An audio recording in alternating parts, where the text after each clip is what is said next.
also could poison this field with his own thinking, that he could destroy himself, and that phenomena such as drug addiction and alcoholism are aspects of the perversion of energies, that they are the sickening of the field of the imagination that surrounds the body.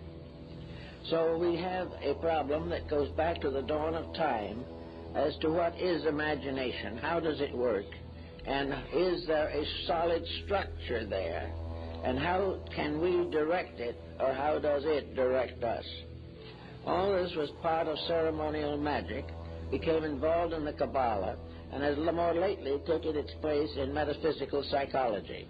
All of these elements, therefore, must be brought down to some level where we can use them, where we can find out what they're doing to us or what we are doing to them.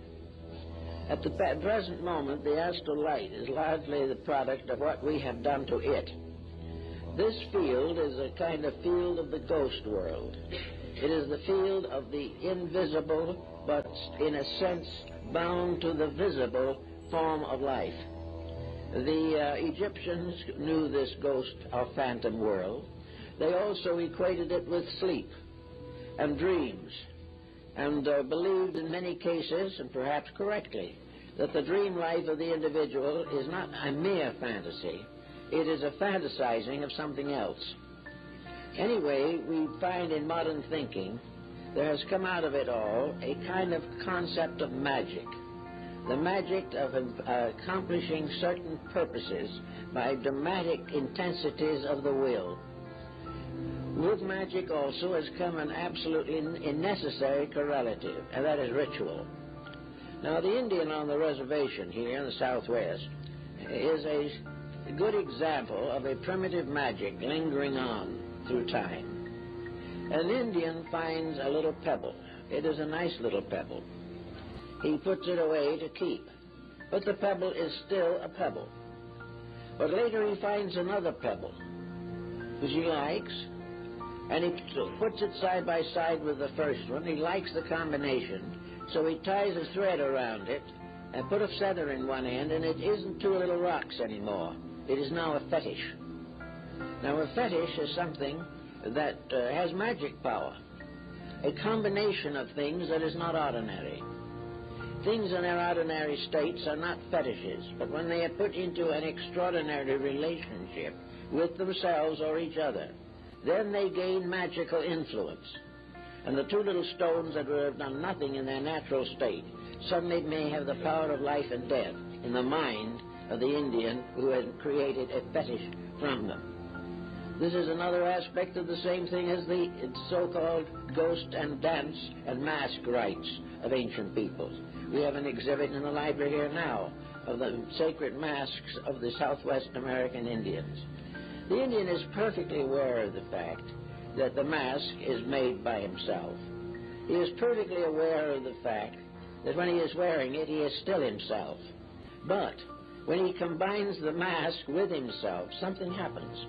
While he is wearing this mask, the astral light has stepped into his consciousness. Magic. He is no longer simply a member of the tribe. He is now some kind of a strange being conjured up by sorcery, conjured up by imagination, by ritual, rite, and symbol. Therefore, the Indian, I've been up to where they put these dances on once a year, and a young Indian, for instance, with a mask, will be approached by his own family, his wife, his mother. But when he is wearing the mask, they will pray to him as a god. The moment he takes it off, he's back on earth. But in the midst of ritual, of magic, of transformation, something happens.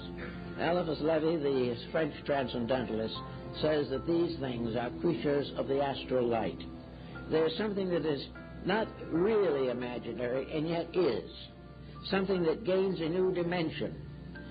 In spite of the strange fantasy of it, we realize that this type of thing has been in religion since the beginning. One of the most common forms of this in religion is the relic. Something that belonged to a venerated person. Something that has healing power because it belonged at one time to the body of a saint or something of this nature. These things are extensions. And like the healings of various Christian mystical shrines, like St. Anne de Beaupré in Canada, or Lourdes, this place is magical. It is magic because a strange story has been built up around it. This story transforms the commonplace into magic. Magic of ritual, magic of sacred accounts, legends, lore, and all these things suddenly transform objects of common usage into things extremely uncommon, things possessing strange and secret powers. Now, where do these powers come from? In a sense, they must come from believing. If you did not believe in them, they would not exist. But what is it in the person that by believing can change his entire life? What is it that when an individual, for instance, is converted to a religion, that this conversion in words, the laying on of hands, or some symbolical ritual, suddenly transforms him? He has ceased to be a sinner and is becoming a saint.